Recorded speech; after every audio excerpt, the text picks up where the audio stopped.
குழந்தைகள் மட்டுமல்ல பெற்றோர்கள் ரெண்டு தரப்புமே சோசியல் மீடியாவில் மூழ்கி இருக்காங்க. இவங்களை எப்படி வெளியே எடுத்துட்டு வர்றது? அதாவது குழந்தைங்க எப்படி ஓவரா பாக்குறாங்கன்னு பெற்றோர் சொல்றாங்க, குழந்தைங்க என்ன சொல்றாங்க, அப்பா அம்மா அதிகமா பாக்குறாங்க அப்படின்னு. குழந்தைகள் கண்ணாடிகள், அவ்வளவேதான். என்ன காட்டுறோமோ அதை தான் குழந்தை திருப்பி காட்டும். கத்தாதே அப்படின்னு அதிர கத்துனோம்னா குழந்தை ஓ கத்தாதேன்னே கத்தி சொல்லணுமாக்கும்னு நினைக்கும். நாம விட்டுட்டோம்னா குழந்தைய விட்டுடும். இந்த குரங்கு கதை தெரியும் இல்லையா? போட்டிருக்கிற குல்லாவை தூக்கி வீசின உடனே அதுவும் தூக்கி வீசிச்சு அப்படின்னு. அது யாருக்கோ சொன்ன கதை இல்லை, நமக்கு சொன்ன கதை.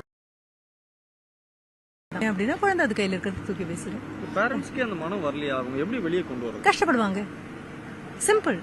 விட்டு கொடுக்க எனக்கு மனது இல்லைன்னா தாய் தகப்பனா இருக்கக்கூடிய தகுதியே எனக்கு இல்லை. பெரியவங்களையுமே எப்படி வெளியே கொண்டு வரது? யாரும் வெளியில கொண்டு வரணும். யாரையா கேட்டா அவங்க உள்ள போனாங்க, அவங்களே தானே உள்ள போனாங்க, அவங்களே தான் வெளியில வரணும். திகட்டும்பா, ஒரு நேரம் வரும்போது திகட்டும். ஒரு மைசூர் பாக்கு ரொம்ப சுவையா இருக்கும், ரெண்டாவது ஆகாம்பிங்க, மூணாவது கொடுக்கும்போது வேண்டாமேம்பிங்க, நாலாவது உள்ள போனதெல்லாம் வெளியில வந்துடும். சோசியல் மீடியா அப்படி ஒரு நிலைமைக்கு வரும். ஒரு மிட் நைட்ல கூட இன்னமும் வேணும் வேணும் வேணும் தானே ஓடிட்டு இருக்காங்க. திகட்டும், ஒரு நாள் திகட்டும்.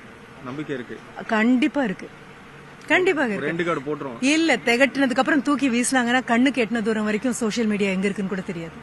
வரும், ஒரு காலம் வரும். கல்வி அதுக்கு பெரிய உதவியா இருக்கும். எனக்கு நம்பிக்கை இருக்கு. நான் பார்ப்பேனான்னு எனக்கு தெரியாது, ஆனா எனக்கு நம்பிக்கை இருக்கு.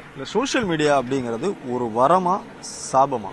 அது எல்லாருக்குமே பொருந்தும், அரசியல் கட்சிகள் தொடங்கி பொதுமக்கள் வரையிலும். அது உங்க கையில இருக்கிறவங்க யார் கையில அது இருக்குங்கிறத பொறுத்து இருக்கு. சர்ஜன் கையில கத்தி இருந்தது அப்படின்னா நோயாளிக்கு மிகப்பெரிய வரம்.